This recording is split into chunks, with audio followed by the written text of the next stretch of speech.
శివ అన్న శబ్దాన్ని అమరకోశం అనేక విధాలుగా వ్యాఖ్యానం చేసింది.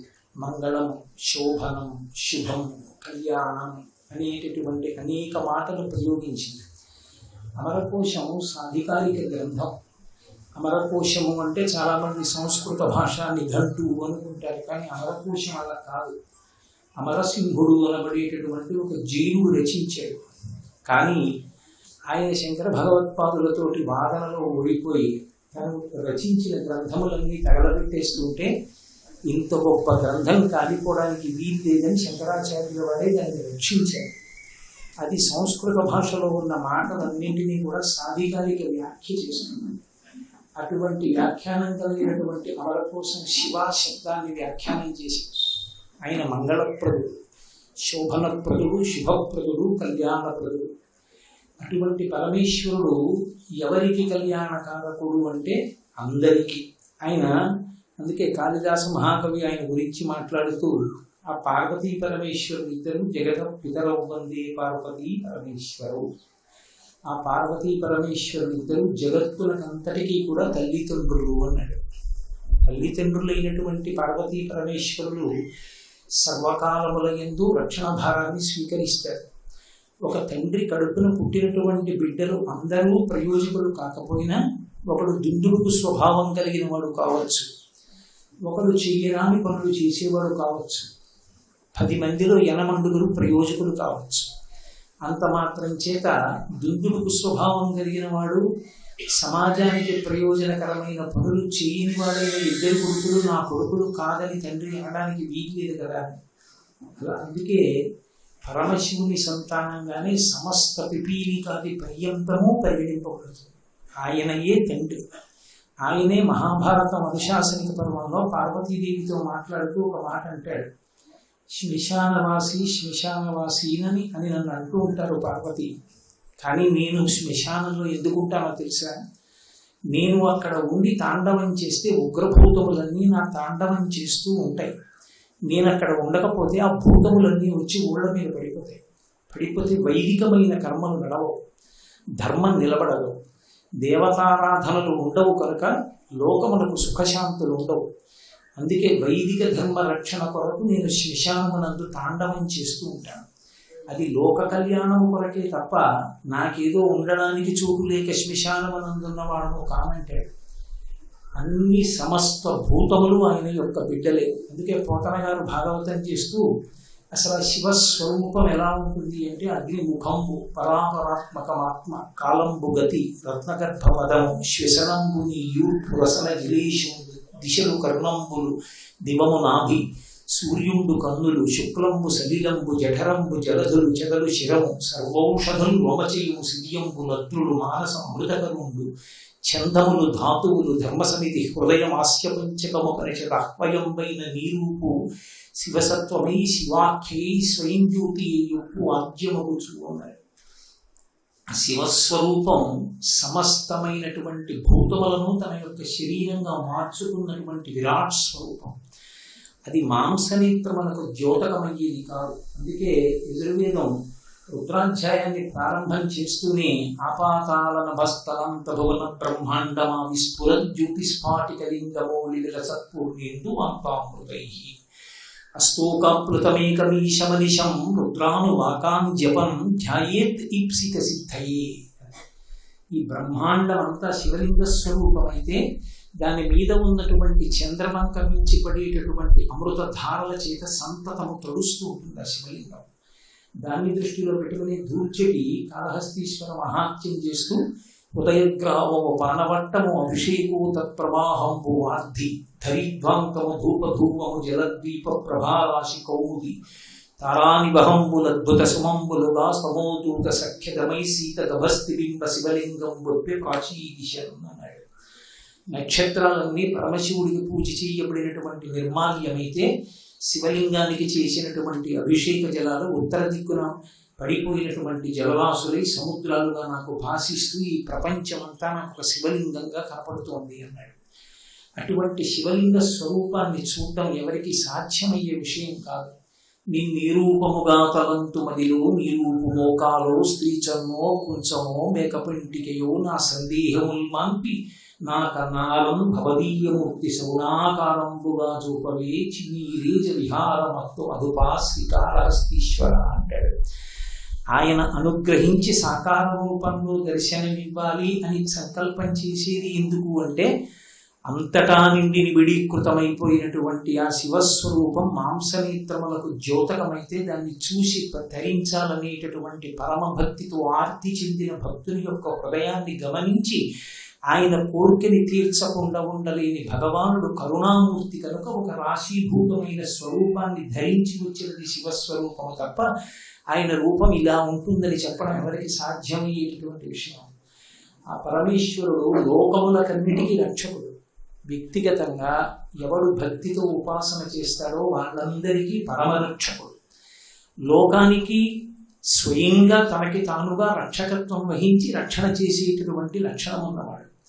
అందుకే మీరు చూడండి, లయకారుడు లయకారుడు అని శివుడి దగ్గరికి వచ్చేటప్పటికి ఒక అపప్రధ, ఆయన ఏదో చంపేస్తాడు చంపేసేవాడు కాడు. లయకారుడు అన్న శబ్దాన్ని శాస్త్రాలు 3 రకాలుగా చెప్పాయి.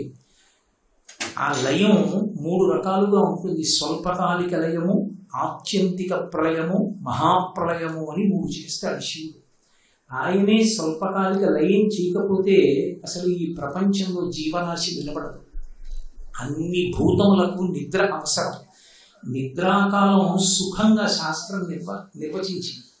నిద్రాకాలం కనుక చాలా కఠినమైనది అనుకోండి, ఇంద్రియములన్నీ మళ్ళీ పటుత్వాన్ని పొందడానికి ఆత్మలోకి ప్రవేశించి చైతన్యాన్ని పొందేటటువంటి ప్రక్రియ కష్టతరమైనదైతే, ఏ శస్త్రచికిత్సలాగో బాధాకరమైనదైతే అసలు లోకం నిలబడదు.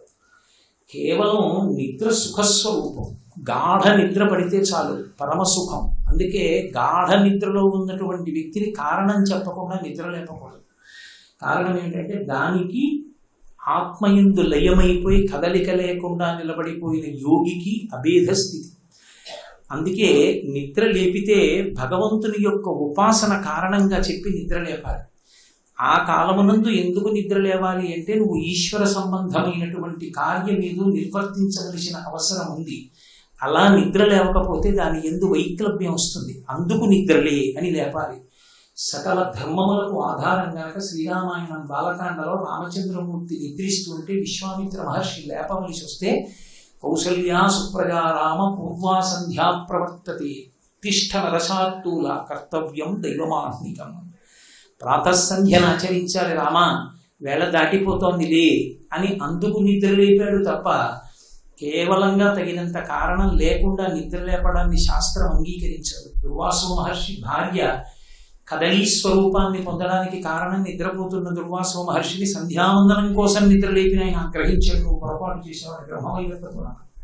కాబట్టి నిద్ర పరమశివుని యొక్క అనుగ్రహం. ఆ చీకటి పడేటప్పటికీ సమస్త భూతములు నిద్రలోకి జారిపోతాయి. ఆ నిద్ర పొందడానికి మనం ఏం చెయ్యాలి అంటే, చెయ్యవలసింది ఏమీ ఉండదు. ఆకలేస్తే అన్నం తినడానికి కొంత సాధన ఉంటుంది. ఏదో పదార్థాన్ని కంచంలో పెట్టుకోవాలి, కలుపుకోవాలి, చేతితో పట్టుకోవాలి, నోట్లో పెట్టుకోవాలి, నవలాలి, మింగాలి, ఏదో అల్లరి ఉంటుంది. నిద్రకి ఏమీ లేదు. బడలిపోయిన శరీరం కూర్చున్నా నించున్నా జారిపోయి నేల మీద పడిపోయినా నిద్రపోతాయి. ఆ నిద్రాకాలం సుఖస్వరూపం. నిద్ర అనేటటువంటి సుఖాన్ని ఇచ్చి సమస్త ఇంద్రియములు మళ్ళీ చైతన్యం పొందేటట్టుగా చేసేటటువంటి వాడు శంకరుడు. అందుకే ఆయన చేసేది స్వల్పకాలిక లయం. స్వల్పకాలిక లయం అంటే కొంతసేపు మనని మనం మరిచిపోయి పట్టేటటువంటి నిద్ర. ఆత్యంతిక ప్రళయము అని ఒక ప్రళయం. ఆయన జ్ఞానదాత మహేశ్వర. అందుకే శంభో అన్న శబ్దాన్ని అంత వ్యాఖ్యానం చేశారు. శం అంటే సుఖం, భావయతీతి ఇది శంభు. ఆ సుఖమన్న భావనను ఇచ్చేవాడు ఆయనే. అందుకే తండ్రి రూపంలో ఉండేవాడు కూడా శంకరుడే. మయస్కరాయచ అంటూ అష్టమానువాకం ఆ పరమశివుడిని స్తోత్రం చేస్తుంది. సమస్త సుఖములను ఇచ్చేటటువంటి పరమశివుడు ఎవరున్నాడో ఆయన జ్ఞానమునిస్తాడు. సుఖములను అనుభవించడం తప్పు కాదు. సుఖములను అనుభవించి ఈ సుఖములు సుఖములా అన్న వైరాగ్యాన్ని పొందడం కోసం ఆశ్రమం మారుతారు. సనాతన ధర్మం యొక్క గొప్పతనం అంతా ఎక్కడుంది అంటే, ఆశ్రమం మారడం దేని కొరకు అంటే శాశ్వత సుఖాన్ని పొందడం కొరకు. ఏది శాశ్వత సుఖం? వైరాగ్యమే శాశ్వత సుఖం. వైరాగ్యం అన్న మాటకు అర్థం ఏంటి అంటే, వైరాగ్యము అంటే ఏదైనా మనసు కదిలే విషయం కనపడితే బలవంతంగా ఇంద్రియాల్ని నిగ్రహించుకోవడం వైరాగ్యం కాదు. లోకములన్నీయుం గెలిచినాడ ఇంద్రియానీకము చిత్తమున్ గెలువనేరవు, నిన్ను నిబద్ధు చేయు భీషణ శత్రులాత్ములను ప్రభిన్నుల చేసిన ప్రాణికోటిలో నీకు విరోధి లేడపడు నేర్పున చూడు ధనవీశ్వర అంటాడు ప్రహ్లాద హిరణ్యకశిపునితో. ఇంద్రియాల్ని నిగ్రహించడం చాలా కష్టం. ఇంద్రియాన్ని బలిష్టాని నలియుక్తాని మానద అపక్వస్య ప్రకుర్వంతి వికారాం స్థాననీకశ అంటాడు వ్యాసుడు దేవి భాగవతం. అన్నీ గెలవచ్చు, తన ఇంద్రియాల్ని తాను గెలవడం అంత తేలికైన విషయం ఏం కాదు. భ్రమన్ సర్వతీర్థేషు స్నాత్వా స్నాత్వా పునః పునః నిర్మలం న మనోయావత్ తావత్ సర్వం నిరర్థకం వ్యాసోక్తి దేవి భాగవతం. ఎన్ని తీర్థాలు సేవించావు, ఎన్ని క్షేత్రాలు సేవించావు అన్నది దీనికి అంటే కేవలముగా దర్శనం చేశానని చెప్పడానికి కాదు. భ్రమన్ సర్వతీర్థేషు స్నాత్వా స్నాత్వా పునః పునః నిర్మలం న మనోయావత్, దాని వలన మనస్సు నిర్మలం అవ్వకపోతే తావత్ సర్వం నిరర్థకం, దాని వలన చేసిన పనులన్నీ నిరర్థకమైపోతాయి. ఆ మనసు నైర్మల్యమును పొందాలి, అది మలినమును వదిలిపెట్టాలి. మలినమును వదిలిపెట్టేటట్టు చెయ్యడానికే సనాతన ధర్మంలో ఆశ్రమాన్ని మారుస్తారు. ఆశ్రమాన్ని మార్చడం అంటే ఆశ్రమాన్ని విడిచిపెట్టడం కాదు, కట్టు మీద కట్టు వేసి కట్టు జారేట్టు చేస్తారు. అది సనాతన ధర్మం యొక్క గొప్పతనం. బ్రహ్మచర్యము ఒక ఆశ్రమం. ఆ ఆశ్రమంలో ఉపనయనం చేసుకుని గురువుగారి దగ్గరికి వెళ్ళి వేదాధ్యయనం చేస్తాడు. ఆ సమయంలో చదువుకున్న చదువు ఏదుందో అది జీవితాంతము పనికి రావాలి. గురువుగారి దగ్గర మొదట రావలసింది ఏది అంటే అహంకార పరిత్యాగం రావాలి. అహంకారం పక్కన పెట్టడం చేత కావాలి. అందుకే శంకర భగవత్పాదులు షట్పదీ స్తోత్రం చేస్తూ శ్రీ మహావిష్ణువుని ప్రార్థన చేసి మొట్టమొదట అడిగింది ఇది అంటే అవినయమపనయ విష్ణువు అని అడిగాడు. నాకు అవినయాన్ని ప్రసాదించు, నాకున్న అవినయం తీసి వినయాన్ని కటాక్షించు. ఆ వినయం లేనినాడు నరోవా లేకపోతే వటుర్వా గేహీవా ఎటిరిపి యతీవా జటీవా ఎతిరేపో అని ఎవరైతే భగవంతుని యందు భక్తి ఆ వినయము లేనినాడు ఆ జీవితానికి సార్థక్యం ఉండదు. అంతటి మహానుభావుడైనటువంటి రామచంద్రమూర్తి అంతటి వాడు గురువు గారి దగ్గరికి వెళ్ళి నిలబడితే బాలకాండలో అంతమంది రాక్షసుల్ని దునిమాడి చేతులు కట్టుకుని, అయ్యా వచ్చి మీ దగ్గర నిల్చున్నవాడు ఎవడో తెలుసా? కింకరో, నేను మీ కింకరుని, ఇదిగో ఇక్కడ నిలబడి ఉన్నాను, ఆజ్ఞాపై యథేచ్ఛం వై శాసనం కరవామకి, మీ ఇష్టం వచ్చినట్లు శాసించండి, నేను మీ శిష్యుణ్ణి, మీరు నన్ను గౌరవించి నాకు చెప్పక్కర్లేదు, నేను మీ కింకరుణ్ణి అంటాడు. అది ఒక శిష్యునికి ఉండవలసిన లక్షణం. అదిగో ఆ వినయం నేర్చుకుని వేదాభ్యాసం చేయడం కోసం బ్రహ్మచర్యాశ్రమం. ఎంత బ్రహ్మచర్యాశ్రమంలో ఉన్నా పరమేశ్వరుడు చేసినటువంటి గొప్ప వ్యవస్థ. మనసుకి లింగ వివక్ష తెలుస్తుంది, కామము పొటమరిస్తుంది. ఎందుకు కామం పొటమరించేటట్టు అసలు పరమేశ్వరుడు పెట్టడం? ఆయన శాసనమే కదా ఏదైనా. అసలు కామం లేకుండా చేసేస్తే లోకాలన్నీ తరించిపోతాయి. ఇంత అల్లరెందుకు అంటే ఆయన ఇచ్చింది ఒక ప్రయోజనానికి ఇచ్చాడు. కామం ఆయన ఎందుకు ఇచ్చాడు అంటే పితృరుణం తీర్చుకోవాలి. పితృరుణం తీర్చుకోవాలి అంటే సంతానాన్ని కనాలి. సంతానాన్ని కనాలి అంటే భార్యతో ప్రహృష్టమైన మనసుతో సంగమించాలి. పరమ సంతోషమైన మనసుతో భార్యా సంగమం జరగాలి. అంతటి సంతోషం కలగాలి అంటే లింగ వివక్ష ఉండి పరస్పరాకర్షణ ఉండాలి. అందుకని బ్రహ్మగారు సృష్టి జరగక బాధపడుతుంటే తానే అర్ధనారీశ్వర స్వరూపాన్ని పొందాడు. స్త్రీ పురుష విభాగం చేసేటప్పుడు లోకాన్ని. దాని చేత ఆ కామము పొటమరించినప్పుడు బలవంతంగా నిగ్రహించే ప్రయత్నం చేస్తే త్రాచుపాము తల మీద కాలు పెట్టి కాలు కింద త్రాచుపాము ఉంది కాబట్టి నన్నేం చేయదనుకున్నవాడు ఎంతటి అమాయకుడో, ఇంద్రియాల్ని బలవంతంగా నిగ్రహించిన వాడు అంత పొరపాటు. అవి కాటు వేస్తాయి. అదే అంటుంది రామాయణంలో మండోదరి రావణుడు మరణిస్తే, నువ్వు ఒకనాడు తపస్సు చేసి ఇంద్రియాల్ని కాలు కింద తొక్కి పెట్టావు, ఇప్పుడు ఇంద్రియాలకు అవకాశం వచ్చింది, నిన్ను కాటు వేశావు. అందరూ నిన్ను రాముడు చంపాడంటున్నారు. కాదు, నిన్ను నీ ఇంద్రియాలు చంపేశాయి. అదును చూసి చంపేస్తాయి ఇంద్రియాలు. ఆ ఇంద్రియాల్ని నిగ్రహించాలి అంటే ధర్మం ఒక్కటే మార్గం. సమస్త శాస్త్రముల ప్రయోజనం ఒక్కటే, ధర్మం. ఆ ధర్మమే పరమశివుని వాహనం. అదే ఆయన యొక్క పతాకం. వృషభవాహనుడు అంటే ఏదో ఎద్దెక్కి తిరుగుతాడని కాదు, వృషభం అంటే ధర్మం, ధర్మమే ఆయన వాహనం. రుత్తు శబ్దానికి అర్థం కూడా లేదు. రుద్రుడు అంటే ధర్మమునందు ప్రవర్తింపచేస్తాడు, అంతకన్నా రక్షణ లోకంలో ఇంకోటి ఉండదు. అందుకే కామము ధర్మంతో ముడిపడిపోవాలి. అందుకే ధర్మపత్నిని స్వీకరించాడు గృహస్థాశ్రమంలో. ధర్మపత్నిని స్వీకరించేది ఎందుకు? పితృరుణం తీరడానికి. అందుకు పెట్టాడు కామం పరమేశ్వరుడు.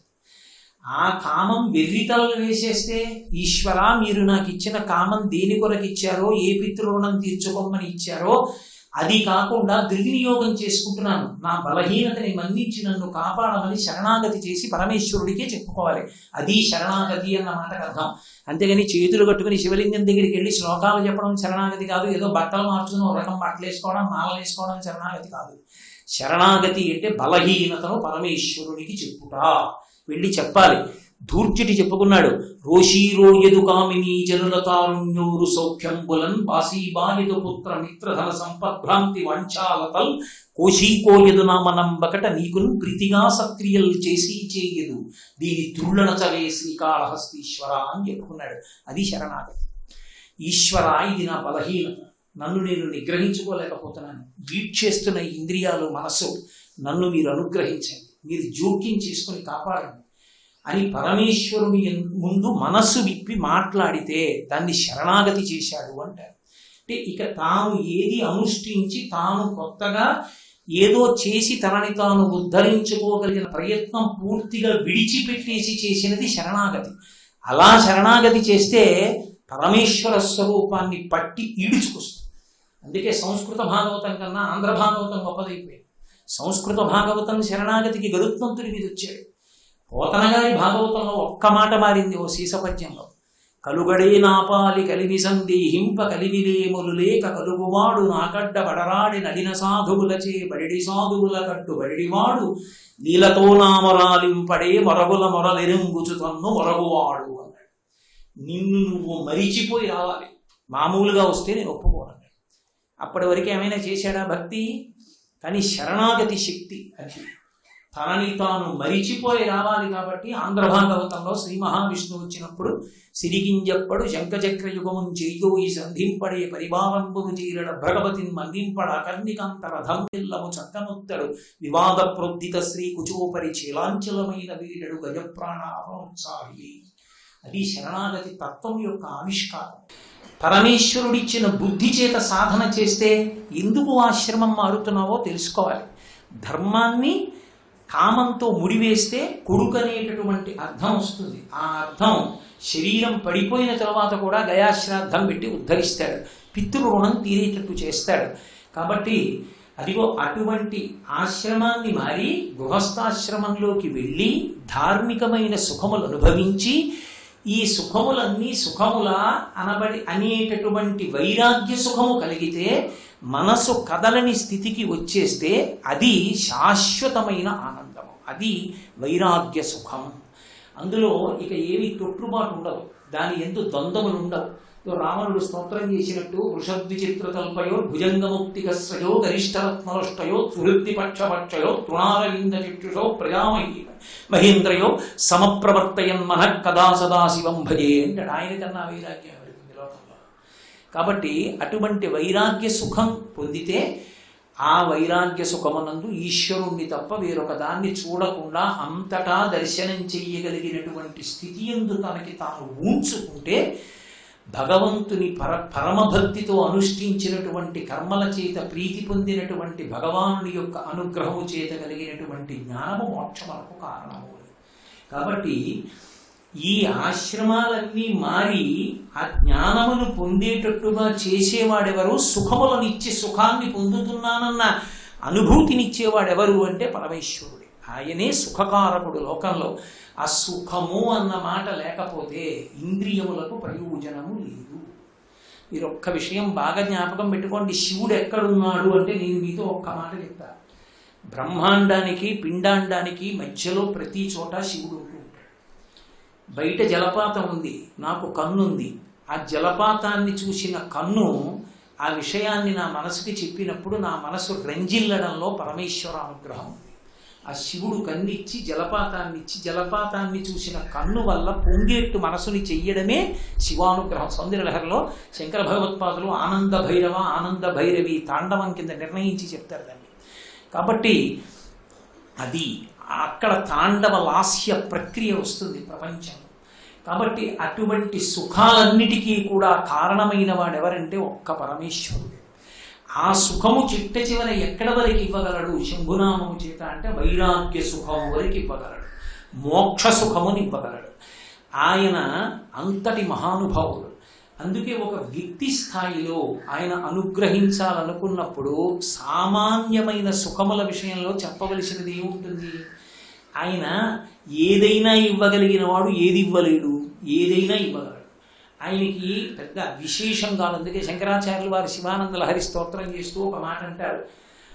అందులో కరస్తే హేమాద్రౌ గిరిశ నికటస్తే ధనపతౌ శిరస్తే శీతాంశౌ చరణ యుగళస్తే అఖిల శుభౌ గృహస్థే స్వర్భూజామరసురభిచింతామణిగణే కమర్థం దాస్యేహం భవతు భవదర్థం మమ మనః అంటారు. ఆయనకి లేనిది మనకున్నది ఏది లేదని తెలుసుకోవడమే భక్తి. భక్తి అన్న మాటని శంకరులు అంత అందంగా ఆవిష్కరించారు. వాడికి లేదని నేను ఇచ్చిన వాడిని కాను. ఓ శివాలయంలో దీపం పెడితే ఆయన కర్మకాలి చీకట్లో ఉన్నాడు, నేను దీపం పెట్టాను కాను. నన్ను అనుగ్రహించడానికి నా చేతిలో దీపం ఆయన పెట్టించుకున్నాడు. అది కరస్తే హేమాద్రౌ. ఆయనకి ఇవ్వడానికి నేనేమి ఇవ్వను. ఆయన చేతిలో బంగారు కొండ ఉంది, మేరు పర్వతాన్ని చేతితో పట్టుకున్నాడు. గిరిశ నికటస్తే ధనపతౌ. కుబేరుడు ఎప్పుడు చేతులు పట్టుకుని ఇలా నిలబడి ఉంటాడు. మహాభారతం ఆరణ్యకాండలో చెప్తారు. ఎప్పుడు ఎంతటి అసుతోషుడంటే ఆయన వెళ్ళి ఏకంగా కుబేరుడి దగ్గర కూర్చుని ఉంటాడట. అందుకని కుబేరుడి లోకానికి అంత ప్రఖ్యాతి వచ్చింది. స్నేహితుడంటే అంత మమకారం ఆయన. కాబట్టి పక్కన ఎప్పుడు కుబేరుడిన నిలబడి ఉంటాడు. గిరిశ నికటస్తే ధనపతవు. అంత గొప్పవాడైన కుబేరుడే పక్కన ఉంటే నవనిధులకు అధిపతి కొత్తగా నియమించేది ఉంది శివుడికి. గిరిశ నికటస్తే ధనపతవు శిరస్తే శీతాంశవు. తదియనాటి చంద్రరేఖ ఆయన శిరస్సు మీద ఉంది. తదియనాటి చంద్రరేఖ శిరస్సు మీద పెట్టుకున్నాడంటే చంద్రమౌళి అని ఎక్కడ చూసినా పీఠాల్లో చంద్రమౌళీశ్వరారాధన అంటుంటారు. చంద్రమౌళీశ్వరుడిగా ఉంటారు. చంద్రమౌళి శివతత్వంలో చాలా గొప్ప మాట. కాలమునకు లొంగని వాడు అని గుర్తు. మనం శుక్లపక్ష కృష్ణపక్షాల్లో కాలాన్ని గణన చేసి రోజు సంకల్పంలో చెప్తూ ఉంటాం. శంకరుడు అంటారు తోట ఆయుర్నశ్యతి పశ్యతాం ప్రతిదినం యాపిక్షయం యవ్వనం ప్రత్యాయంతి గతాః పునర్న దివసాః కాలో జగత్పక్షకః లక్ష్మీస్తోయ తరంగ భంగ చపలా విద్యుచ్చలం జీవితం తస్మాన్ మాం శరణాగతిం కరుణయా త్వం రక్ష రక్షాధున అంటారు. ఒకరోజు సూర్యాస్తమయాలు అయ్యాయంటే నా ఆయుర్దాయాన్ని గ్రసించేశాడు పరమేశ్వరుడు. మనం చాంద్రమానంలో చంద్రుడి యొక్క ఎదుగుదల తరుగుదల ఈ రెండిటిని ఆధారం చేసుకుని కాల గణన చెప్తాం. కానీ ఈ చంద్రుడి యొక్క కళలు పెరగడానికి తరగడానికి మూలకళ అయిన ఆదికళ, సాధ్యకళ, శ్రీకళ, చిక్కళ ఏది ఉన్నదో ఆ కళ పరమేశ్వరుడి యొక్క కిరీటం మీద ఉంటుంది. అది ఇద్దరికి, అమ్మవారికి అయ్యవారికి. ఆ మాటకు వస్తే విఘ్నేశ్వరుడి కిరీటం మీద కూడా. కాబట్టి ఆ చంద్రవంకని ధరించి ఉంటాడంటే అమృతత్వానికి ప్రతీక. ఆయన కాలమునకు వశపడేవాడు కాడు. అందుకే ఎప్పుడు పాములు ఒట్టి మీద ధరించి ఉంటాడు. పాము అంటేనే కాలానికి ప్రతిరూపం. పామును చూస్తే భయపడతాడు. అది మృత్యువునకు ప్రతీకగా నిలబడుతుంది. కానీ ఆ మృత్యువు ఆయన్ని చెయ్యదు. మృత్యువు శంకరుడు ఒక్కడే. అందుకే యమధర్మరాజు గారి వక్షస్థలం మీద తన్ని చంపిన వాడు ఎవరైనా ఉంటే శంకరుడు ఒక్కడే ఉన్నాడు. అందుకే శంకరుడు శివానంద లహరి చేస్తూ వక్షస్థాడనమంతకస్య కఠినాపస్మార సంవర్ధనం భూభృత్పర్యటనం నమత్సురశిర కోటీర సంఘర్షణం కర్మీదం మృదులస్య తావక పదద్వంద్వస్య గౌరీపతే మచ్చేతో మణిపాదుకా విహరణం శంభో సదాంగీకురు అంటారు. శంకరా నాడు కఠినమైన యమధర్మరాజు గారి యొక్క వక్షస్థలాన్ని తన్ని నీ పాదం ఎంత సుక్కిపోయిందో నా మనస్సన్న మణిపాదుకతుడు గుర్తిరుగుతూ ఉండమంటారు. భక్తి కోసం శంకరులకు లేక లోకానికి నేర్పడానికి అంత కిందకు వచ్చి మాట్లాడారు మహానుభావుడు. కాబట్టి ఆ శంకరుడు కాలమునకు వశపడేటటువంటి వాడు కాడు. ఆయన కాలాతీతుడు. అందుకే ఆయన గురించి ఒక చోట స్తోత్రం చేస్తూ బ్రహ్మమస్తకావలి నిబద్ధతే నమశివాయ అన్నారు. బ్రహ్మమస్తకావలి నిబద్ధతే నమశివాయ అంటే అనేకమైనటువంటి పుర్రెల మాలను ఒకటి మెడలో వేసుకుంటాడు. చాలా భయంకరంగా ఉండదు ఆ స్వరూపం. మెడలో పుర్రెల మాల వేసి కూర్చుంటే ఎవరు నమస్కారం చేస్తారు, ఎవరు పూజ చేస్తారు, భయం లేదు. అది ఉగ్రస్వరూపంలా ఉండదా? పునుకల పేరు కంఠమున భూరి భుజంగము భూషణంబుగా అనయము భస్మధారణము వద్రి నివాసము మీరు విల్లుగా అనుగు గదంతి చర్మమును హస్తములందు కపాలశూలముల్ పడివడిదాల్తు శంకర కృపావరు రూపమును ఆశ్రయించదన్నది. ఇందుకు మహానుభావుడు అలా పునుకల పేరు మెళ్ళో వేసుకోవడం అంటే, ఆయనకి మెళ్ళో రుద్రాక్షమాల వేసేవాడు లేడా? ఓ గంట మాట్లాడితే నా మెళ్ళోనే రుద్రాక్షమాల వేస్తే శివ మహాసభల్లో శంకరుడి మెళ్ళో రుద్రాక్షమాల వేయరా హనుమంతరావు. మరి ఎందుకు ఆయన మెళ్ళో పుర్రెలమాల అంటే, ఆయన పుర్రెలమాల వేసుకోవడం మెళ్ళో మాల వేసేవాడు లేక కాదు. ఈ సృష్టి ప్రారంభం చేసేటప్పుడు చతుర్ముఖ బ్రహ్మగారిని సృష్టించి వేదాలు ఇచ్చి వీటిని ఆధారం చేసుకుని సృష్టి చేయమన్నాడు. ఆఖరణ బ్రహ్మగారి కూడా ఆయుర్దాయం అయిపోయి పడిపోతే ఆ పుర్రెలు పడిపోతే అయ్యో పాపం సృష్టి చేసిన వాడు ఇంటి పెద్దవాడు పితామహుడు, ఈయన తలకాయ కూడా ఇలా పడిపోతే ఏం బాగుంటుందో తడప తీసి వెళ్ళలో వేసుకున్నాడు. అలా వేసుకున్న బ్రహ్మగారి పుర్రెల దండ పెద్ద దండ అయింది. అంటే ఇంతమంది బ్రహ్మలు వెళ్ళిపోయారు, ఆయన అలాగే ఉన్నాడు. అందుకని బ్రహ్మమస్తకావలి నిబద్ధతే నమ శివాయ అని శంకరాచార్యులు వారు స్తోత్రం చేశారు. ఆయన కాలకాలుడు, కాలాతీతుడు. ఆయన కాలమునకు వశపడేవాడు కాడు. అందుకే ఆయన కాళ్ళు పట్టుకున్నవాడు కూడా కాలాతీతుడే అవుతాడు. శ్రీ ఉమామహేశ్వర పరబ్రహ్మార్పణమస్తు. స్వస్తి.